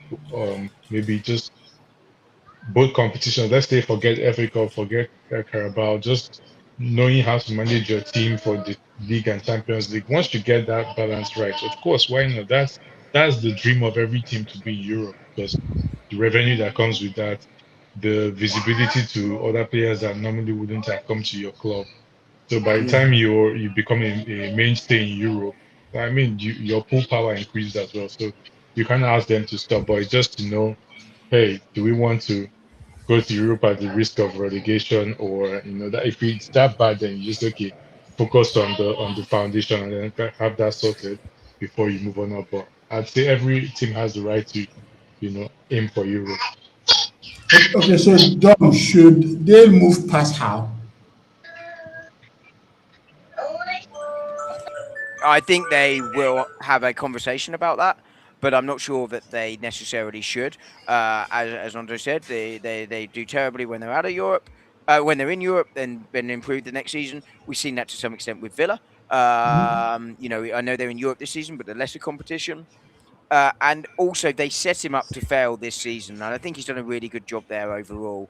Um, but I think if they see an upgrade manager in the summer, and it could be a good market for it this summer in terms of management movement, maybe they have a look. But I think it would be harsh on Eddie Howe, who I think's done a really good job at Newcastle overall, despite this season being difficult. But as I say, I think he'll set up to fail in the summer. I really do. Awesome. All right, so let's look at the outstanding fixture. So on Monday night, we have Spurs taking on Leeds. So this one, how big of a job has Deserbi done in the little spell he has had there? And do you think, he has what it takes to keep them in the league? No, he definitely has what it takes to keep them in the league. I think he's done a fantastic job compared to Derby. But again, this very little time, he only came in when things were like extremely dire. Let's say he came in when Tudor came in, it might have been a different story. Hmm. But I mean, credit to, even if they do go down, you can see the difference. Like there's fight in them. But at this point, like I said earlier on the show, that chances are that I'll probably, maybe if I was to put a percentage value to it, I probably think it's a 70% chance West Ham goes down and 30 Spurs goes down. So with Deserbi tomorrow, I wouldn't be surprised if they picked up, at least a point tomorrow against Leeds. Leeds now are mathematically safe, so really nothing to fight for. So this is a very good opportunity for Spurs to go all out and just and get the win they need. Once they get the win, I feel like they'll probably just be done and dusted. Yeah. So Dom, clearly Fark has done enough to keep them in the Premier League this season, but Leeds were on the end of some terrible result this season. If he continues in that vein, do you think he might go down next season? Again, we don't know what the summer's going to bring. You think they'll be in amongst the favourites, right? We don't know who's coming up. Ipswich have got to be in contention for that. Well, we know who No, two teams coming up. Yeah, So yeah. Coventry But and well, I Ipswich. mean, but we don't know who the third's going to be. Yeah, for playoffs, yes. But you think all three of them looking, whoever, even those in the playoffs, you're looking, going, there's kind of no real yeah, I think they've got a chance. Like they're all three of them you'd expect to be in there. Leeds you'd expect to be in there. We don't know what's going to happen with Palace and Bournemouth with the change they're making there. Fulham could make a change. So many unknowns, but yeah. And also, we don't know how much clubs are going to invest, right, in their squad. Who would have thought Sunderland would have spent as much as they did in the summer this time last year, right? So too many unknowns to make that right now. But look, they're safe this season. They're a club that feel to me like they should always be a Premier League club. They were a big club when I was sort of 8, 9. They won the last ever First Division before it became the Premier League. Players like Cantona and Gordon Strachan and sorry, did you say like 8-9 before it became the Premier League or before it became Barclays? no, before it became the Premier League, I think they were. I'm old enough to remember that, right? But Leeds feel like a Premier League club. They're a club that used to spend was it £10,000 a week on fish for their fish tank. That's when they're in the Champions League in like the late it must have been the early noughties. Harry Kewell, Alan Smith, Matt Viduka. Yeah, Lee Bowyer, Harry Kewell. Yeah, Harry Kewell. Yeah. They feel like a Premier League club to me. So I think they're a bit of a housery club in many ways. They kind of feel like a Premier League staple, but yeah, look, they've stayed up. I think they'd be relegation candidates if I had to put money on it now. They'd be in that bottom 5, 6 again next year, but who knows? But I agree with Nonza. I think Spurs will get at least a point tomorrow because Leeds not mathematically. Well, they are mathematically safe now. They're mathematically safe, and I just feel like Tottenham have made the change late enough or early enough, even though it's late when they've done it to save themselves. West Ham feel very down, and the way they lost that game today as well is going to sting a lot. So yeah, 70-30 feels about right, but Tottenham get a point tomorrow. That moves to at least 80-20. Fair enough. All right, guys. So let's go to our surprise of the week. So also for the benefit of you having your debut on the channel, what we do here is for you to say what surprised you in the game week. You can choose a fixture, you can choose a moment, depending on what it is. So maybe Dom can start to just give you a heads up. So what is the surprise of the week, Dom? Surprise of the week was that goal was disallowed at the end, wasn't it? I mean, it should have been, but they've not been given consistently, right? No. I mean, it's no surprise that the PGMOL officiating is all over the place. In this occasion for Arsenal, was terrible at times yesterday. But I think the surprise for me of the week, that has to be Burnley 2, Aston Villa 2. I know Villa just came off their midweek European game, but Burnley, look, Scott Parker, and I know it's now Michael Jackson in charge there. They didn't invest. No, they were quite happy. Not quite happy, but they didn't want to risk the club's future to try and stay up in a league where they thought they were miles off it. I'm not sure they expected to come straight back last year. They're on the beach. They're a poor squad. I think they're the poorest squad in the league, even though they're not bottom. Clearly. Villa should be winning that game, particularly as we said earlier, their last 2 games are Liverpool and then Manchester City. It's not a foregone conclusion that they get the Champions League. They probably will. This was their big chance. That was my surprise of the week that Burnley got a point now. So what about you? I'd have to go with Dom as well and say Bournemouth Aston Villa. Like I said, if I was a betting man, I would have lost that bet for sure. Like I thought. I mean, Bournemouth had nothing to play for, and Aston Villa probably want to, get as high as possible before the Europa League final. So that'll be. But if I were to go somewhere else, then I'd also say maybe Liverpool Chelsea. Just because, I mean, Liverpool were magnanimous enough to keep. Yeah, yeah, that's fine. Kids will be kids, man. It's Yeah. all good. It's all good. They We were understand. magnanimous. We were magnanimous enough to give 2 points to Chelsea, so that would be my second choice. Awesome. All right, so let's look at the injury and suspension watch this season. So for injuries, we had a couple of injuries in game week 36. Mitoma was subbed off, Hannibal, Nicolas Dominguez, and of course Ben White. So Dom, there have been so much talk around White. Him not being as consistent as expected since Timber has been out. But I think he has managed to pick up some level of form. So with these two games and potentially the Champions League final left, how big of a blow is this to our style of play if Timber is not back yet? Should we manage Mosquera? Because if you remember, he put on Zumendi, took the Grand Rise to the right wing, right back He, position. It was messy, and he he had didn't to, work. yeah, he had to sacrifice his soul. So the question now is, how big of a blow is this for us now, if it's going to be long term? Look, I think Ben White has been a magnificent. Look, he's the one I think is the big one on this list, right? Because Matoma at Brighton is also a big one because Brighton is still looking for Europe, and we know how important he is. But Ben White really look. Europe would be big for Brighton. They've never made it before. But Arsenal winning the league and the Champions League. We've never won the Champions League before. It's been 22 years there. And at least Matoma, there's other options to come in. Mosquera is a centre back who would have to move out to right back if Timber's not back. I think that means Calafiori has to stay at left back on the other side in that scenario because I think Yeah, Capier and for Mosquera are too balance. defensive. It's Yeah, too for balance. defensive. There's Yeah. no balance there. And I think Ben White has been amazing for Arsenal.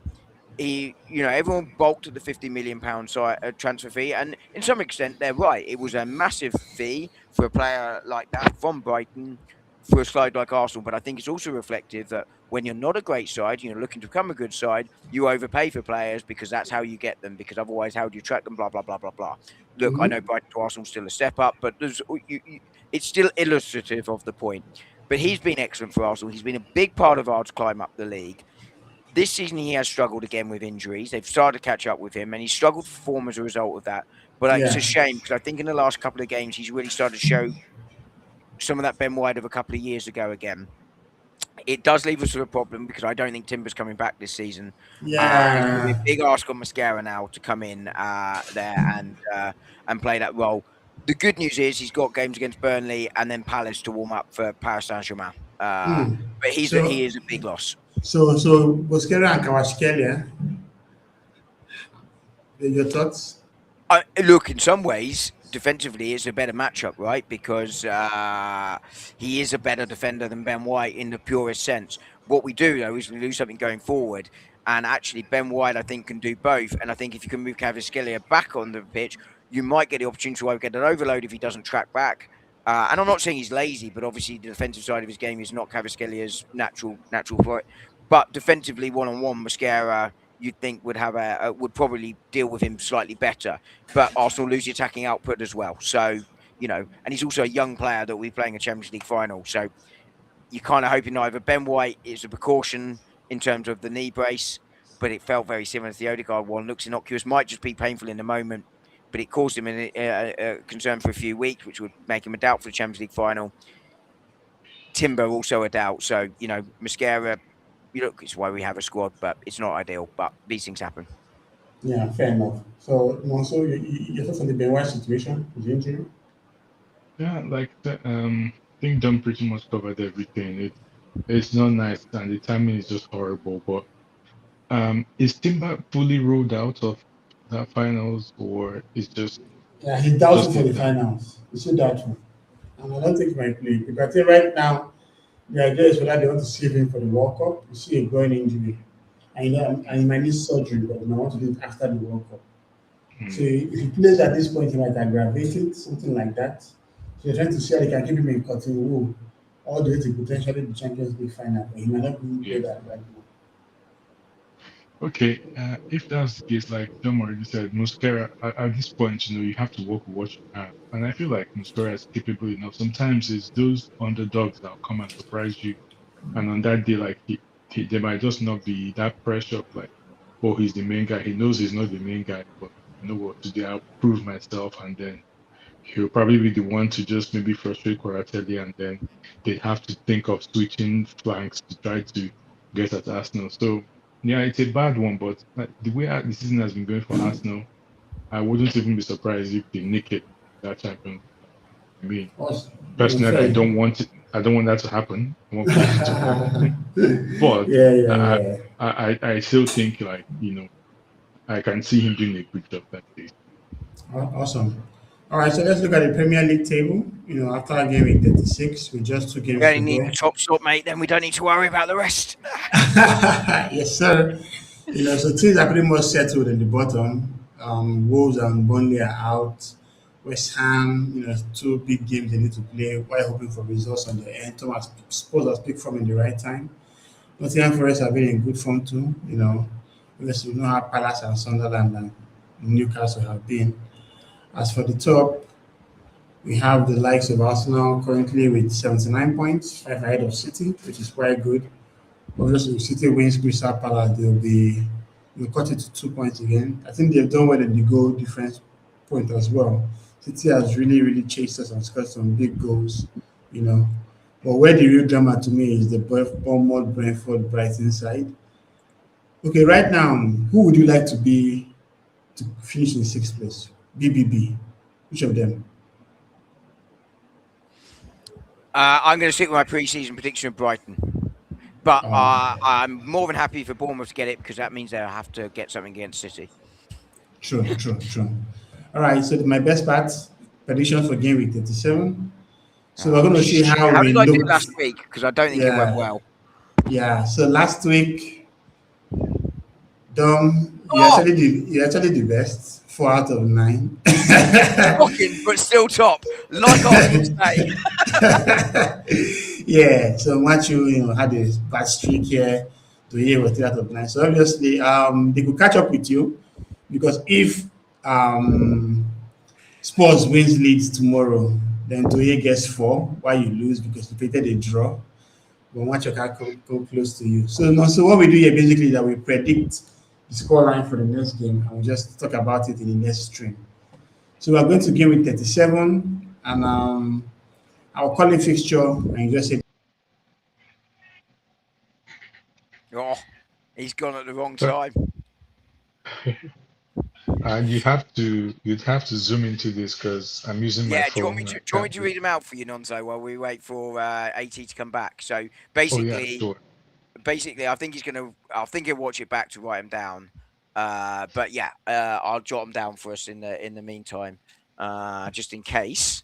But basically, we predict the score essentially. So Aston Villa versus Liverpool is the first one he's got. Hmm.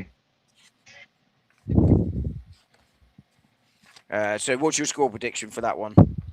Aston Villa, Liverpool. Hmm. God, just because I'm a Liverpool fan, I'll go with my heart here and not my head, and I'll say 2-1 Liverpool.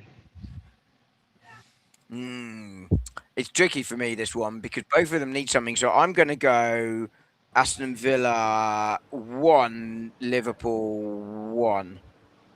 okay, AT, Nonso. I just explained it to Nonzo. I started to write them down just in case you didn't watch back. But Nonzo said it'd be Villa 1, Liverpool 2, and I said it'd be a 1-1 draw. Awesome, thanks, man. My internet just had a lag for some crazy reason. Okay, so Dom, Man United, Nottingham Forest. I preferred going second. What was I going to say? I think Forest are done. I think Manchester United take this 2-0. Nonso. United 2-0 as well. Dom, Brentford, Crystal Palace. Ooh, I think Brentford are running out of steam. I'm going to go 1-1. Nonso. I'd say 1-3. Crystal Palace 3, Brentford 1. Awesome. Dom, Everton, Sunderland. I think Sunderland are done. Everton's starting to get that way, but at their home, I'm going to go Everton 2, Sunderland 1. Nonso. Everton 3, Sunderland 1. Oh, I so nearly went for that as well. Dom, Leeds, Brighton. 2-1 Brighton. I think Brighton's something to play for. Leeds are done. 2-1 Brighton. Nonso. I think Leeds will want to go out on a high, so I'll say 2-2. All right, Dom. Wolves, Fulham. I'm going to go with, and this is one you take to the betting shop because it's unlikely to happen. But I'm going to go 2-0 Wolves for this one. Nice. Nonso. Oh my god. I see where you're coming from, Dom. Because Fulham are just middle of the pack, nothing to play for. Yeah. I'll go 1-1. All right, Dom. Newcastle, West Ham. I think this is the toughest one of the lot, actually, because Newcastle at home, home game of the season. Eddie Howe needs something to send him off with because his job is potentially on the line, as we discussed. West Ham definitely needs something. I'd rather predict this after tomorrow's result.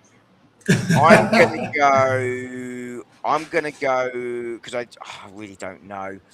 I'm gonna go what I hope happens rather than what I think will happen. I'm gonna go 2-1 West Ham. Interesting. Nonso. 2-0 Newcastle. I think that more likely, to be fair. Yeah. Dom. Yeah, I agree. Arsenal, Burnley. Cook. Oh, it's going. I mean, Arsenal have got to win this one, right? I mean, 4-0. Neat. I'm going to go 1-0 to the Arsenal, but I mean, it should be 3 or 4. Oh, okay. So Nonso, No, yes, it's actually, funny, we yeah? got the whole week to rest. 4-0. We got the whole 4-0. week to Easy. rest. 3-0. 3-0. Yeah, We got the whole yeah. week to rest. Like, Come on, like 8 days rest, man. Come on. Yeah. It's under a light. It's even though I predicted Arsenal to win the league all season and taken a lot of stick for it, now it's coming to the crunch. I'm getting nervous. Yeah, I know. All right, Dom, Bournemouth, Man City. I mean, Chelsea can take City to extra time on Saturday, all the way through. Bournemouth, I think Bournemouth will actually lose this one. I'm going to go 2-1 City, but I'm hoping to God it's wrong.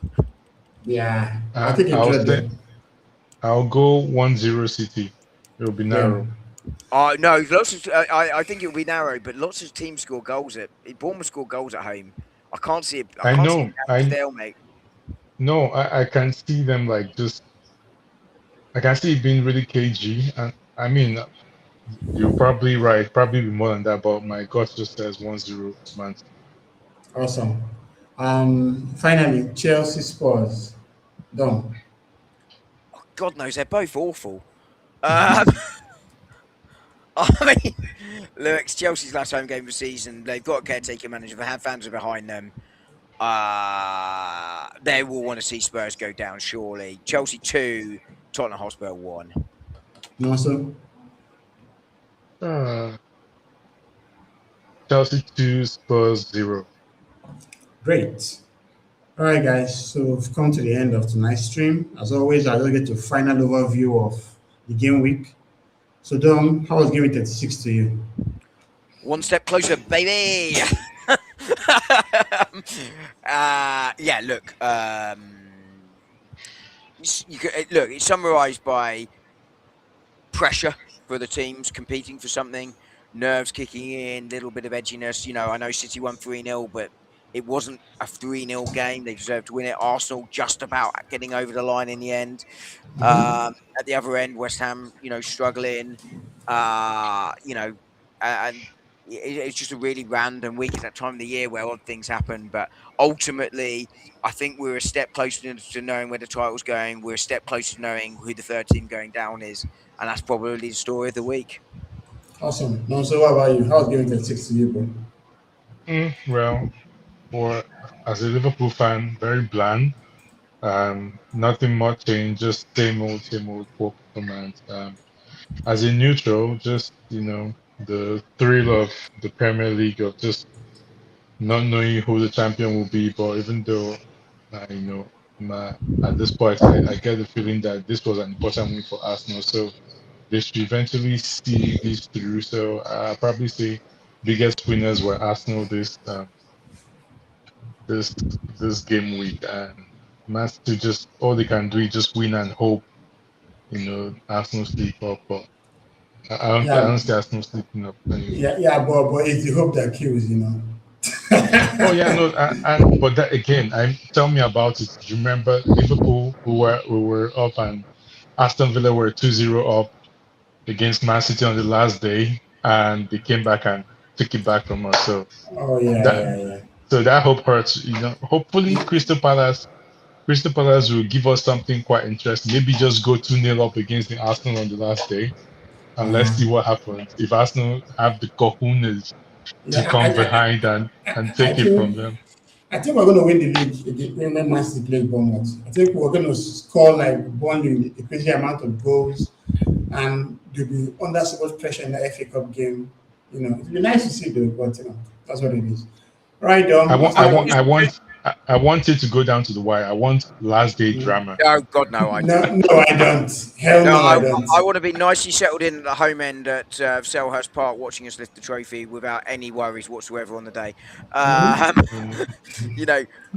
But I mean, you are right though. This for me, AT, you'll have heard me say this before, and again, I get stick for it, but it comes down to mentality for Arsenal now. Can they handle the pressure? And it's not to say the players are mentally weak, but winning your first title, you hear former players, former managers that have been there and done it talk about how it's the most difficult one. And when you've got a collective of players trying to do that and trying to cope with the expectation of 22 years of not getting there, having never won a Champions League ever, that's a huge burden to carry. And for me, that's what it will come down to from an Arsenal perspective. It's all in their hands. It would be ideal if Bournemouth could get something. I don't expect Palace to do it on Wednesday, but I don't care. If one of them could get something, I'd breathe a lot easier. But I do think Arsenal are going to have to win their last two. I said someone was going to mess up. We've had that mess up. Maybe Arsenal do it again. Maybe City do it again. I don't know. But I backed my side to win it all season. I felt that we're the best side in the league. I felt it was going to be tight. I thought it'd be Liverpool, not City, that would be closer. But City wouldn't be far off anyway. And that's what it's going to come down to. How can we mentally stay strong enough to get this over the line? And if we do, I think it takes a lot of pressure off us going into the Champions League final, where we are the underdogs, albeit not as big an underdogs as people say that we are. Oh no, it's not. To me, actually, I feel like it's like a 50-50. That's the thing with Champions League. If you were in the final, there's a reason why you're there. So I don't. And PSG would do well not to underestimate Arsenal and think that they're the favorite. I agree. I have it 55-45 Paris Saint-Germain, but people are saying it's 80-20 and it's going to be just like last year's final. I don't see that. I see a 1-0. Yeah, but then Whoever again, wins it. 2-1, but yes. yeah, but in the semi-finals, Arsenal actually had more energy than PSG, and they had Donnarumma to thank to actually keep them in that game because we missed like very big high quality chances. They just converted theirs. But that's football, though. All right, everyone. Thank you so much for another time. I'm done. Arsenal domination. We expect more shots, right? Yes. Probably a little bit of more in-depth analysis of today's game tomorrow. It'll probably be a quiet week, to be honest, because Arsenal got an 8-day period. I don't do transfers unless something major happens until the season ends, or unless we're in a transfer window, obviously in January. So I think it'll be a quieter week on the channel this week, to be fair. But I'll be back tomorrow morning with a short on again reflecting on today's game rather than the instant reaction where you can sort of miss stuff and it's in the moment, isn't it? So yeah, that makes sense. So guys, I have Dom's channel on the chat in the description. Arsenal Domination. Please follow him, subscribe. Has loads of good content and stuff, man. Also, making your debut on the channel. Thanks for coming through, bro. Maybe I should start this podcast business as the Liverpool fan. Yeah. Come on. And just lament. Yeah. That can work out. Because if you need any tips, I am the man here to support you, man. No problem. It was nice having you guys. I'm sorry, it's just been one heck of a day. So that's forgive fine. my in and outs. Yeah.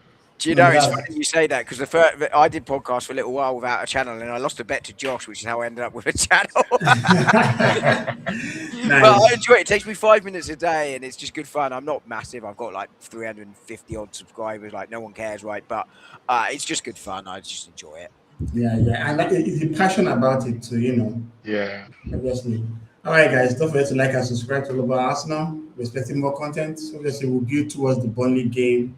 Tomorrow will be dope. Arsenal all out. We'll be around them for Relegation. Sorry, I that was my fault. I completely zoned out. What did you say? Yeah, I got to be in Arsenal all out tomorrow. Done. That's very sure now. Probably. I will have football as usual. Yeah, and I'll see how it goes. I've got a funeral tomorrow afternoon, so I'll have to see how things are. But I would imagine I will be there tomorrow evening. Yes. All right, guys. So thanks for coming through, and of course, see you next.